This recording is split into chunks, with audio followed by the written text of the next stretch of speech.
abashumba barakoze kubyara neza kugira abasore nk'aba bashobora gutegura igitaramo cyo gushima Imana nk'ibi nuko umuntu aba yarabyaye neza akarera neza rero Imana ibahera umugisha kandi nabibonye n'ahantu hakeya wasanga amakupura angana gutya y'inzego zose imyaka yose bitabira igitaramo akenshi abantu bakuru babiharira abajene ariko ndashima Imana ko ahangaha ari amahoro. Haleluya. Yesu abagire neza. Ndashima Imana kandi ku musore wantumiye ntabwo turahura ariko naketse uwo ari we. Imana imuhe umugisha ku mwuka wera yakoreye muri mwebwe mwese mukanyemera guhagarara hano. Reka tuganire ku magambo y'Imana ntabwo ndi butinde kugira ngo dukomeze dutarame. Tutaraganira ku magambo y'Imana wibuke ko nyuma y'ubu buzima hari ikindi gitaramo nyamukuru. Haleluya. Tuzajya kubana n'Imana mu ijuru. Ese uzabayo? Tuzahurireyo. Haleluya.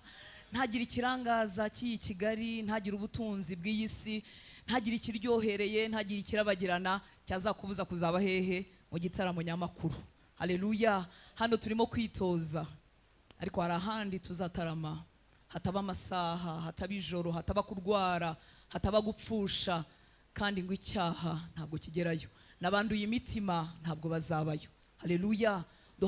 Duharanire kwiyeza umunsi ku wundi, dutaramira Imana ahangaha ku isi, ducurange turirimbe Imana idutize impano nziza ziri ahangaha ziteye ubwoba, ariko icyo dufite mu mutima ari ukuvuga ngo tuzabayo. Haleluya. Tuzagire gute? Tuzahurireyo. Satani afite imitego myinshi arimo atega abantu kugira ngo dutaramire ino ariko tuzabure mu gitaramo nyamakuru. Biragatsindwa n'Uwiteka. Umwami Imana kugwiriza imbaraga muri iki gitaramo, hanyuma na kiriya gitaramo nyamukuru tuzakibemo. Haleluya. Zaburi 126 niyo teme yacu y'iyi konseri y'amashimwe. Haleluya. Ngo Uwiteka yadukoreye ibikomeye natwe turishimye. Reka duhere ku murongo wa mbere tugeze ku murongo wa gatatu. Zaburi 126 murongo wa mbere tugeze ku murongo wa gatatu. Haravuga ngo ubwo Uwiteka yagaruraga abajyanyweho iminyago b'Isiyoni twari tumeze nk'abarota. Ubwo Uwiteka yagaruraga abajyanyweho iminyago Isiyoni twari tumeze nk'abarota. Icyo gihe akanwa kacu kari kuzuye ibitwenge n'indimi zacu zari zuzuye indirimbo. Icyo gihe bavugiraga mu mahanga bati Uwiteka yabakoreye ibikomeye, Uwiteka yadukoreye ibikomeye natwe turishimye. Haleluya. Ese wadukoreye ibikomeye twamwitura iki inshuti z'Imana? Twamuha iki wadukoreye ibikomeye? Haleluya. Abangaba bibukaga aho bakuwe, ko bakuwe mu kuba abanyagano, ariko twebwe turibuka ibyo Yesu yakoze ku musaraba. Haleluya. Turibuka icyo data yadukoreye. Mukozi w'Imana yigeze kubivugaho ngo yadukuye iyo mu byaha byinshi kure y'Imana tudafite amasezerano, atwigiza bugufi araducungura. Ese wagukunze azi ibyawe byose wamunganya iki? Haleluya. Ese wamutura iki? Twebwe abana b'abantu biratworohera gukunda abantu iyo tubabonaho ibyiza bigaragara inyuma, ariko hari ububi bwo mu mutima bw'umuntu wamenya ugahita umuhurwa, ariko Imana yagukunze we nanjye itayowe na kimwe. Haleluya. Ibyo ukora mu ibanga, ibyo ukora abantu bareba, yagukunze ibizi byose. Yirengagiza imyaka yawe yo kujijwa. None aratubaza uyu mugoroba ngo ese wadukoreye ibikomeye bingana gutya twamwitura iki? Ese tumuha indirimbo n'ibitaramo byiza nk'ibi ngibi? Yego, nabyo biramunezeza. Ese tumutura amafaranga, twubaka insengero, dufasha abakene, tugaburira abashonje? Ibyo nabyo bifite umumaro, ariko ikintu yifuza kuruta ikindi mu buzima bwawe nuko wamutura umutima. Haleluya. Vuga ngo umutima. Arifuza ko wamuha umutima ukabona kugerekaho ibyo bitambo, tugatarama mu mpano nziza nk'izi ngizi, tukamuririmbira, tukitanga, tugakora imirimo y'Imana, ariko habanje umutima. Muranyumva neza nshuti z'Imana? Haleluya. Icyo Uwiteka gushakaho, uwo wagukoreye ibikomeye, wakuremyemo iryo shimwe uri mugendana, icyo agusaba uyu munsi no kwamuha umutima wawe. Imana yacu tugire neza. Haleluya. Tukamuha umutima mbere y'indirimbo, tukamuha umutima mbere yo kubwiriza ubutumwa bwiza, tukamuha umutima mbere yo gutanga amafaranga mu nsengero, tukamuha umutima mbere yo kugerekaho ikindi gitambo icyo ari cyo cyose.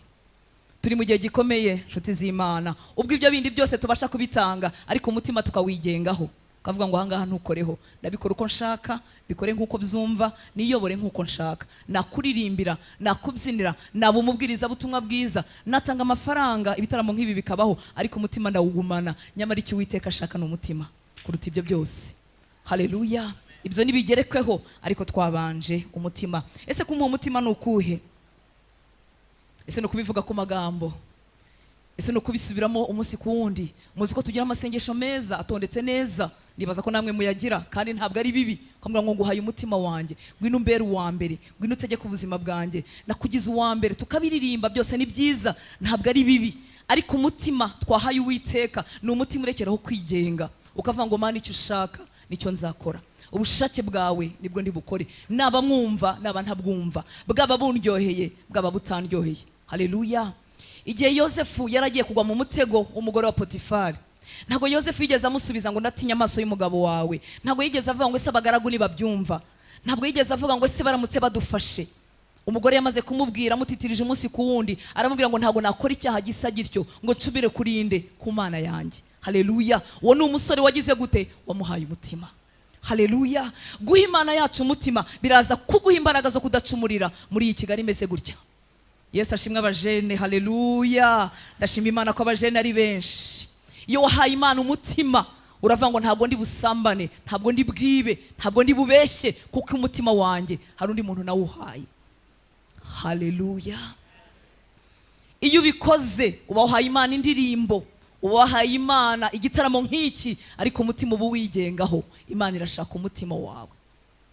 Ntutinye amaso y'abantu, ntutinye uko abantu bari bukwite, ukigomwa inyungu wari bukure muri icyo cyaha, ukavuga ngo umutima wanjye narawumuhaye. Ese hari abasore n'abakobwa bifuza guha Imana yabo umutima wabo, haleluya, nk'ituro ry'ishimwe, kuvuga ngo uwankunze ntakwiriye, uwangira imbabazi ntabikwiriye, uwatanze umwana we w'ikinege kugira ngo amfire, nta kindi kintu ufite namuha umutima. Ubwo muhaye umutima rero, umutima wanjye ntuzaturamo igicumuro, umutima wanjye ntuzabamo imigambi mibi, umutima wanjye ntuzamamwe ibyaha.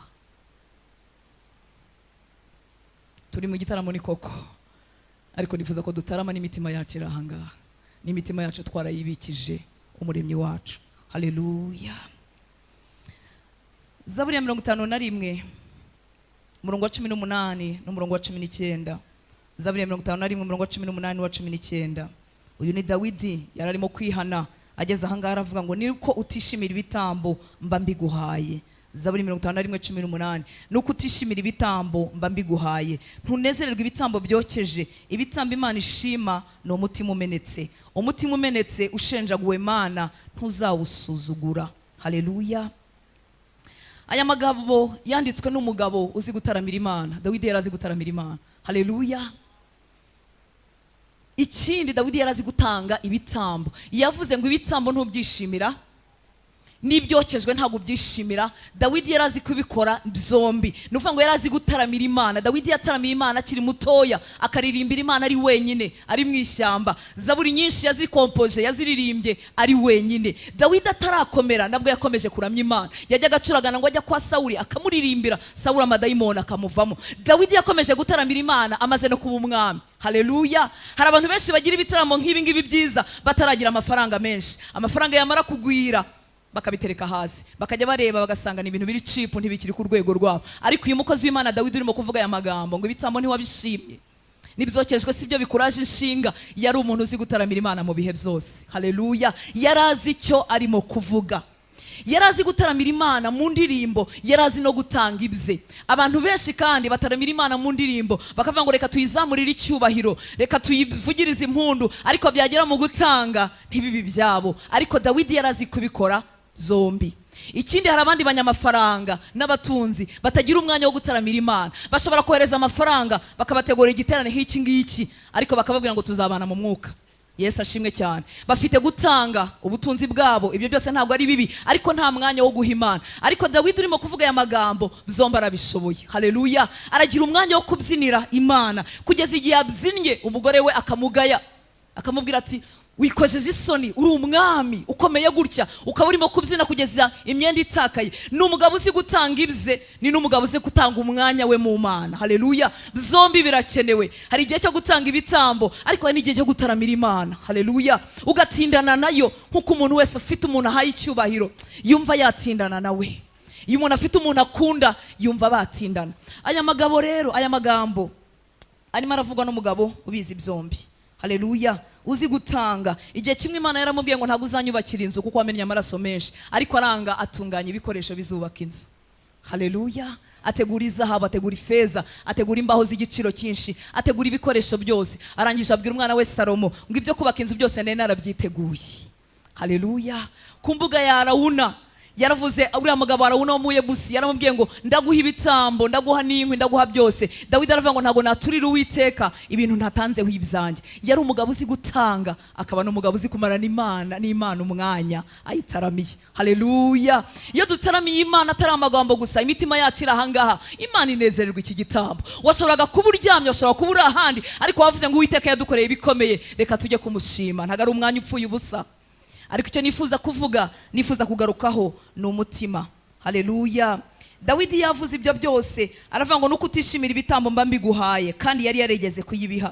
Aravuga ngo ntuzererwe ibitambo byokeje, ngo ibitambo Imana ishima ni umutima umenetse. Umutima umenetse ushenjaguwe Mana ntuzawusuzugura. Turabizi ko iyi Zaburi Dawidi yayanditse cyangwa yari yacumuye, yatwaye umugore w'abandi Batsheba. Haleluya, umuhanuzi Natani amugiyeho amubwiye uko byagenze. Dawidi ararambarara asaba Imana imbabazi. Icyo nifuza kuvuga ahangaha ni iki?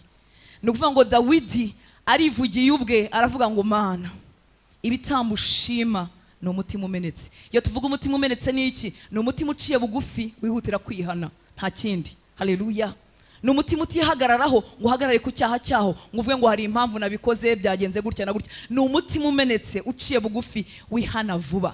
Arangije Dawidi aduha ibanga, aravuga ngo umutima umeze gutya Mana ntuzawusuzugura. Icyo Dawidi ashaka kutwumvisha ni iki? Nuko hari ibitambo, hari ibitaramo, hari imbyino, hari konseri, munyemerere bivuge, Uwiteka ashobora gusuzugura. Mwasomye Bibiliya namwe? Yavuze ngo umutima umenetse ushenjaguwe Mana ntuzawusuzugura. Niba iri jambo riri muri Bibiliya, ni ukuvuga ngo hari ibindi bitaramo dushobora gukora Imana ikabisuzugura.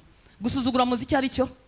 Ni ukureba umuntu utamuhaye agaciro, ni ukutita ku byo arimo, ni ukudaha amaso ibyo arimo akora, ni ukutita namba ku bikorwa bye. Ese hari umuntu wakwifuza gutarama mu gitaramo Imana yasuzuguye? Hari umuntu wabyifuza? Hari umuntu byaryohera? Hari umuntu wakwifuza gutanga ituro akigomwa amafaranga ye, akigomwa amasaha ye, yarangiza Imana ikabikuba na zero? Hari umuntu wabyifuza? Iyo turimo turirimba indirimbo zitavuye mu mutima, iyo turimo dukora ibitaramo ariko mu mutima tutawuhaye Imana, bidashingiye ku mutima umenetse, ni uko nguko bigenda. Muranyumva nshuti z'Imana? Imana idutabare.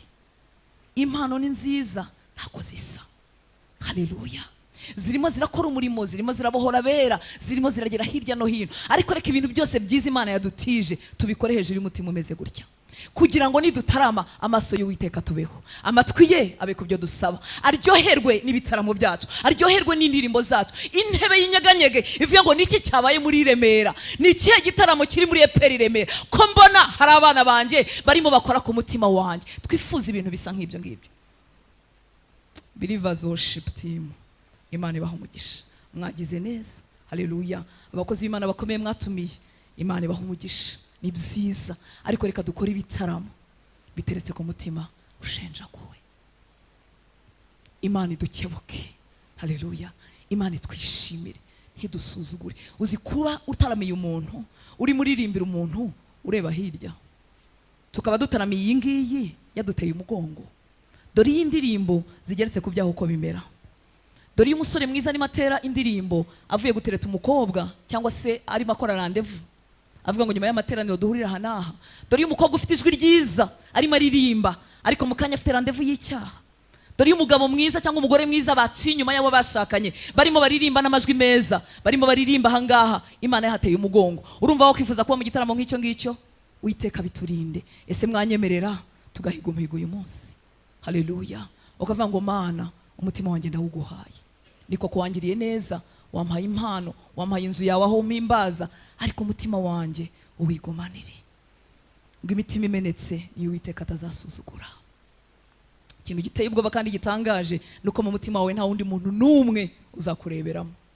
Pasiteri ntazamenya ibikorekamo, umugabo wawe cyangwa umugore wawe ntazamenya ibikorekamo, mugenzi wawe muririmbana ntazamenya ibikorekamo mu mutima wawe. Umuntu ashobora gucumura rwose ahagaze nta ku gatuti, umuntu ashobora kugira imigambi mibi ari muri repetition, umuntu ashobora kugira ibyaha bihishwe bitazi n'umuntu n'umwe. Ariko mwibuke ko iki gitaramo nta wundi turimo dutaramira, ni umuremyi w'ijuru n'isi, nta kindi areba. Aya matara aratunejeje, ibikoresho bivuga neza ntako bisa, ndabikunda iyo birimo bivuga neza nk'uko nguko, ni byiza rwose, binezereza amatwi y'ababyumva. Ariko mwibuke ko mbere yuko areba ibintu byose arimo arareba mu mitima yacu, aravuga ngo harimo iki, harimo iki.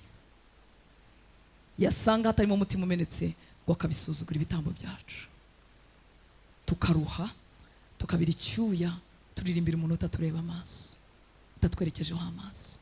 Birambwira ngo amatwi ye n'amaso ye biri ku bakiranutsi.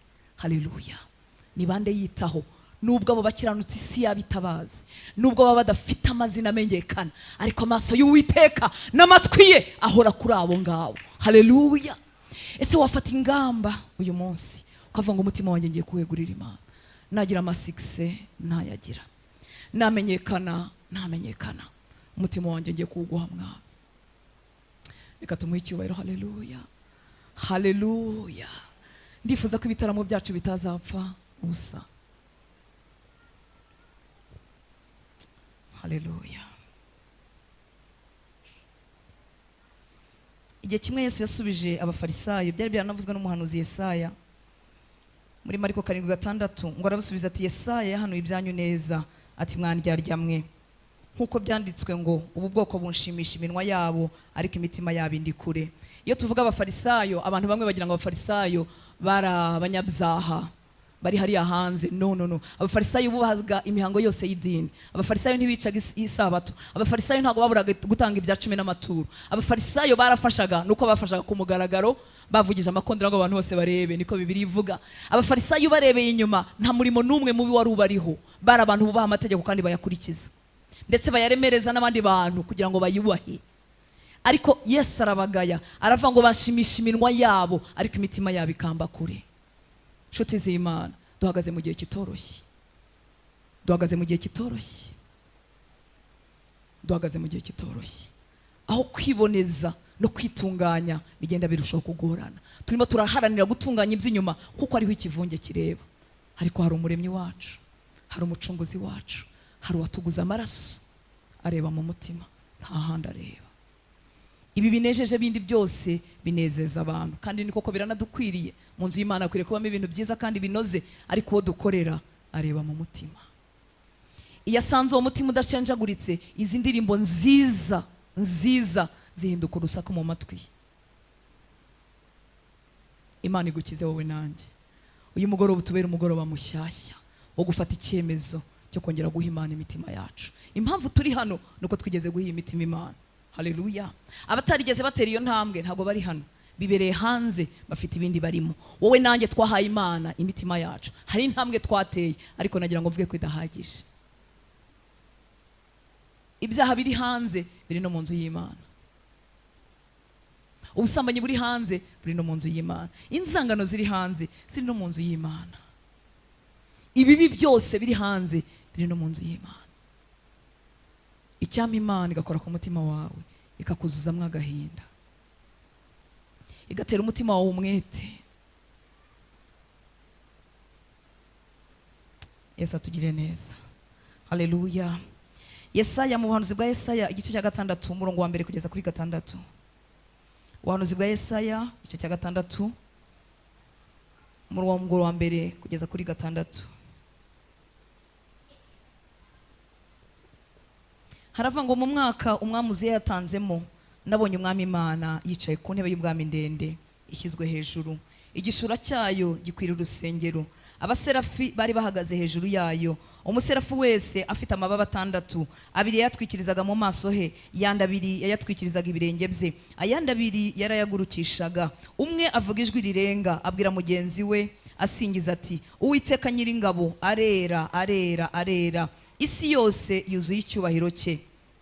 Imfatiro z'irebe ry'umuryango zinyeganyezwa n'ijwi ry'uwavuze ijwi rirenga, inzu yose yuzuramwo umwotsi. Maze ndavuga nti, nishyano ndapfuye we, kuko ndi umunyamirwa yanduye, kandi nuwe hagati y'ubwoko bufite iminwa yanduye, kandi amaso yanjye abonye umwami Uwiteka Nyiringabo. Maze umwe mu baserafi arahaguruka, aza ahondi afite ikara mu ntoki ryaka, yakuje urugarama ku gicaniro. Amen. Haleluya.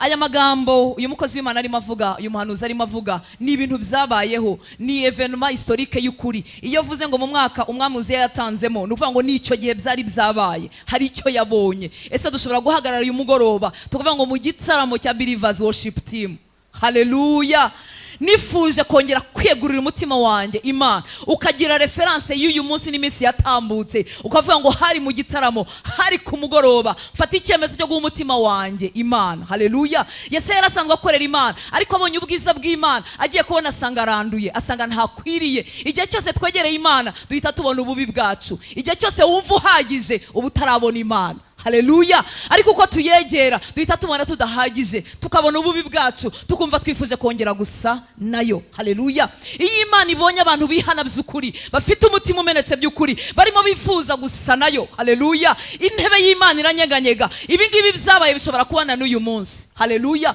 Ngo umwotsi uraza, inkuba zirakubita, amajwi aravuga. Nagira ngo nkubwire ko Imana ikicaye ku ntebe yayo, itegereje abaramyi b'ukuri. Haleluya. Itegereje abahungu n'abakobwa bari bwiyaka ibyaha kandi bari bafitemo inyungu. Itegereje abagabo n'abagore bari bugira ibintu bashyira ku ruhande, bakavuga ngo Mana turagushaka. Haleluya. Mu bitaramo byacu ubwiza bw'Imana bukongera bukahaba ku bwinshi. Mu bitaramo byacu abantu ntibaryoherwe na melody gusa, bakagira imitima yumva irushijeho kwegera Imana. Reka mu binyoterwe bajene mufite impano zitangaje. Haleluya. Wibwire mu masengesho yawe ngo ninzambura indirimbo, hagira abasore, hagira abakobwa, hagira abagore n'abagabo bumva bashaka kwegera Imana kurutaho. Haleluya. Mwibwire ngo ninzambura amaboko, hagira abantu bumva banyotewe n'Imana. Twe gutahira melody nziza hanyuma dutahe nkuko twaje. Mana tugirira ubuntu, dukeneye ibyo bihe. Haleluya.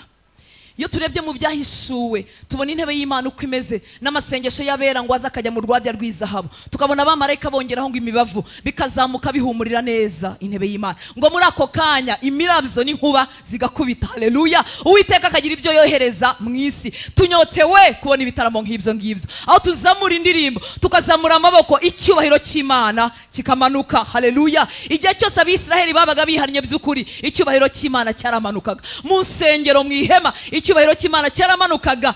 Ibisanzwe na experience bikavaho, abatambyi bakanirwa gutamba kuko nyiri icyubahiro yahimanukiye. Haleluya. Ariko iyo bibaye twebwe, biba icyubahiro cyacu bikaba twebwe, bikagarukira aho ngaho, abantu bagahabwa ubusa. Reka Imana itugirire ubuntu, mwuka w'Imana be muri kino gitaramo. Haleluya. Mwuka w'Imana bane natwe, ateze itorero ry'Imana. Nanjye ubabwira namwe mwese n'abandi bari hirya no hino, ateze itorero ry'Imana gukumbura ibyo bihe byanezeza umutima w'Imana kuruta kunezeza abantu. Reka tumuhe icyubahiro umwami w'abantu. Haleluya. Udukunda tudakwiriye, kadukunda ntacyo yobewe mu bigize ubuzima bwacu. Uyu ni umugoroba wandi mahirwe. Haleluya. Abakozi b'Imana bagize neza gutegura igitaramo, ariko ndagira ngo kuko Yesaya yavuze ngo uyu mwami yapfuyemo nabonye Imana, reka uze gusohokana mu mutima wawe uvuga ngo mu mugoroba igitaramo Believers Worship Team yateguye muri uyu mugoroba, numvise nshaka kwegera Imana kurutaho. Haleluya. Ngo umutima umeze gutyo Imana ntizawusuzugura. Iyo itasuzuguye uko bimera, amaso yayo n'amatwi yayo biraza bikajya kuri wowe wenyine nk'aho ari wowe utuye ku isi. Haleluya. Uhindukiraho gatoya, watakaho gatoya, ikavuga ngo ndakumva mwana wanjye ndi hano. Si ibitambo ishima, oya, irashaka umutima umenetse. Umutima umenetse uzana diferanse. Niyo mpamvu Dawidi yashoboye kuba mu bihe byose, akababa mu bukene, indirimbo z'urudaca zigakomeza zikaza, akaba mu bukire, Israeli yose imuririmba, indirimbo z'urudaca zigakomeza zikaza. Imana ikamuha isezerano itahaye abandi bantu, ikamubwira ngo ubwami bwawe buzahoraho, urubyaro rwawe nta munsi na rumwe ruzava ku ngoma. Bavuga kuri Kristo, Dawidi agahorana uwo mutima. Oh haleluya. Nta rindi banga. Dawidi yakoze ibyaha byinshi kuruta ibyacu benshi muri twebwe, ariko nta rindi banga, yari afite umutima umenetse. Ese Imana yatugirira ubuntu igahagurutsa mu itorero rya none abantu bongera kugira umutima nk'uw'abana batoya, abantu batarwana kuvuga ngo baramvugaho iki, abantu batarwana no kuvuga ngo size bimeze bite, bamvuga iki. Abantu bahora bagenda mu muhanda bari bonyine, bagenda mu ijoro bari bonyine, bagenda mu bihugu bizakureho atari n'umuntu n'umwe wababona, ariko bavuga ngo Mana ndi kumwe nawe, nahanga turagendana. Mana sinakora icyaha kimeze gutya ngo ngucumureho. Haleluya. Bari bufata iby'isi yofra, isi ifite ibintu byinshi byizitanga kandi bifite inyungu zifatika. bifite inyungu zifatika, bifite ibihembo bya none. Haleluya. Isi ifite amafaranga yiteguye guha abakiranutsi kugira ngo bagurishe ubukiranutsi.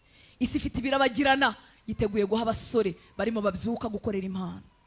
Isi irabifite ibihendo byinshi yiteguye guha abakobwa bateye agatambwe kamwe ko gukiranuka. Isi irabifite kandi byuzuye, ariko umuntu ufite umutima umenetse aravuga ngo hoya, Mana wandutiye byose. Haleluya. Indirimbo ziva ku munwa zikaba mu mutima, zahera mu mutima zikabona kumeneka inyuma. Indirimbo z'ukuri ntago zihera ku munwa, indirimbo z'ukuri zihera mu mutima. Iby'Imana yagukoreye wabyibuka bikakuviramo indirimbo. Haleluya. Isengesho ryawe nicyo ushaka ku Mana wabyibuka bikakuvira mu indirimbo. Reka tumuhe icyubahiro. Se wanyemera tugasengana tukabwira Imana ngo Mana nguhaye umutima wanjye muri iki gitaramo. Ndifuza kugirana nawe igihango muri uyu mugoroba.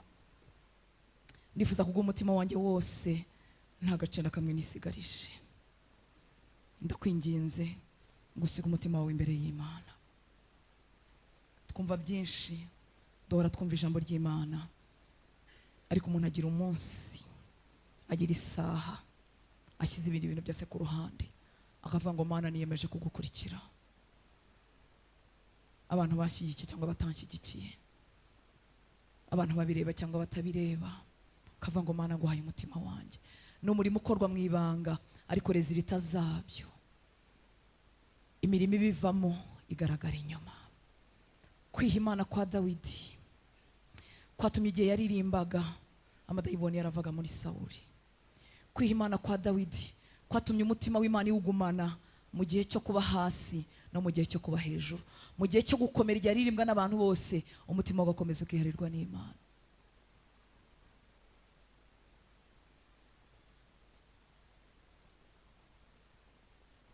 Umwuka w'Imana atugarukeho. Umwuka w'Imana abikura abana bacu b'urubyiruko barimo bahaguruka. Umwuka w'Imana abe ku itorero ry'Imana muri iki gihugu cy'u Rwanda. Impano nziza turazifite, umurimo w'Imana urahari muri iki gihugu. Insengero hirya no hino, ariko hanze y'insengero turongera tugasa n'abandi. Indirimbo nziza zituvamo, ibibwiriza byiza bituvamo, turasohoka hanze mu isoko, mu maduka, tukongera tugasa n'abandi. Yamana twe twabwiye ngo Mana uri uwa mbere, ibikorwa byacu bikayigira iya nyuma. Ntigira ijambo muri decision zacu, ntigira ijambo mu micururize yacu. Ntiyifuza kukubera Imana ifungiranwa hano hantu, irifuza kukubera Imana mugendana hose, kugira ngo ihugote impande zose. Wowe ufite umutima ushima nk'uko igitaramo kirimo kivuga ngo Uwiteka yadukoreye ibikomeye natwe turishimye. Arifuza ko icyo wamwitura mu bikomeye yagukoreye ni umutima wawe ashaka. Niwashaka gira ijambo mubwira, gira umuhigo uhigira imbere ye, mubwire ngo nakagace nari narisigarije nako ndakaguhaye. Uwiteka Imana ikomeye, umuremyi w'ijuru n'isi, watugiriye neza abahungu bawe n'abakobwa bawe, abo waguze amaraso, abafite impamvu zo kugushima, abafite impamvu zo kugutaramira, watugiriye neza twese duteranyiriza hano. Turabyibuka byinshi wadukoreye, bidutera kukuririmbira, bidutera gusiganwa tuza mu nzu yawe, bidutera kugutaramira tudafite ubute. Birahari byinshi byo wakoze. Mwami tuje gukorana nawe isezerano muri uyu mugoroba. Ndagira ngo werekeze amaso yawe hano hantu Data, werekeze amatwi yawe hano hantu Mwami. Hanga amaso umusore umukobwa barimo bifuza kongera kuguha imitima yabo. Erekeza amatwi yawe kubyo barimo basaba. Ese uyu mugoroba Mwami watubera umugoroba w'impinduka, watubera umugoroba turi bukwihe tutizigamye, watubera umugoroba turi buguhe na bya bindi byose twari twarisigarije, watubera umugoroba tukwemerera kwinjira, ukagira ibyo uhindura muri decision zacu, ukagira ibyo uhindura mu byemezo dufata, ukagira ibyo uhindura Mwami mu buryo tugukorera n'uburyo tugendana nawe. Watubera umugoroba wo kukwiha, ubwo abatoya muri twebwe bavuga ngo imyaka dusigaje turayiguhaye. ubwo abakuze muri twebwe bavuga ngo ibyo twishe, ibyo twakoze nabi, turagarutse ngo tubabarire, utwongera andi mahirwe yo kugendana nawe neza. Ese Mwami Imana, wakwibonera umutima hano hantu wemeye guca bugufi, wemeye kuguha igitambo cy'umutima, ukabona kugerekaho indirimbo, ukabona kugerekaho imbyino, ukabona kugerekaho ibibwiriza. Turebesha amaso y'imbabazi, turebere mu buntu bwawe, maze utwemere, maze nitukuririmbira biguhumurire neza, maze nitugutaramira biguhumurire neza, maze wemere umwotsi w'ubwiza bwawe, icyubahiro cyawe bibe hano hantu Mwana. Indwara zikire, abarushye baruhukire hano hantu, abaje Mwami bashenjaguritse imitima yabo ikirire hano hantu. Presence yawe nitwuzure, turagukeneye Mwami w'aba. Abashumba hano baragukeneye, nanjye ndagukeneye, n'aba bahungu bawe n'abakobwa bawe baragukeneye. Watwemerera Mwami, ukajya uhora mu bitaramo byacu, ukajya uhora mu ndirimbo zacu no mu mbyino zacu. Watwemerera tugahuza n'ingabo zo mu ijuru. Abamarayika barimo bakubwira ngo urera, urera, urudaca, bagahuza n'ibitaramo byacu Mwami muri iki gihugu cy'u Rwanda. Watwemerera Mwami, ibitaramo byacu bigakora ku mutima wawe. Watwemerera Mwami, ntutwime amaso.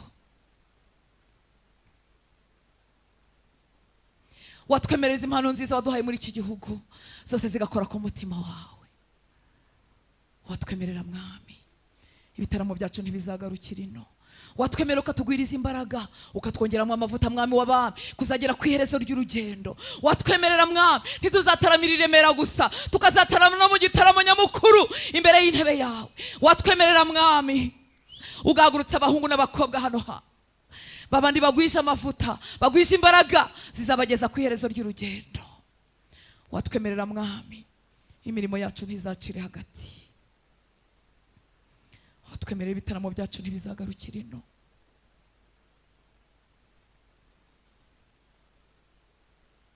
Dufata amaboko udukomeze, komeza abakiri batoya bari muri twebwe, sanga imitima yabo, uyitere gufata decision iri ferme, ubatere gufata ibyemezo ndakuka. Bamaramaze mu mitima yabo, abantu bareba cyangwa batareba, abantu babakomera amashyi cyangwa batayabakomera, abantu bahari cyangwa badahari. Suka iryo shyaka, suka izo mbaraga, ziri inzu zohaye Daniel, ziri inzu zohaye Yosefu. Suka aya mavuta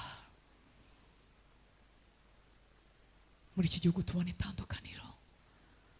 Turakuze Mwami, tutarabona itandukaniro, tugirira ubuntu aba bana bacu barimo babyiruka, abasore n'inkumi barimo babyiruka, ubuzuza imbaraga, bazana itandukaniro muri iki gihugu. Ariko imbaraga zawe ntizaheze. Ijambo ryawe rimbwira neza kuko wari uri kera, ariko ikiri na n'uyu munsi. Ubwami bwawe si ubw'amagambo, ni ubw'imbaraga, ntabwo ari ugutarama gusa. Dukeneye icyubahiro cyawe, dukeneye imbaraga zawe, utwemerere ntubitwime. Urakoze Papa, icyubahiro cyose nikikugarukire. Ni mu izina rya Yesu dusenze, amen. Yesu abahe umugisha.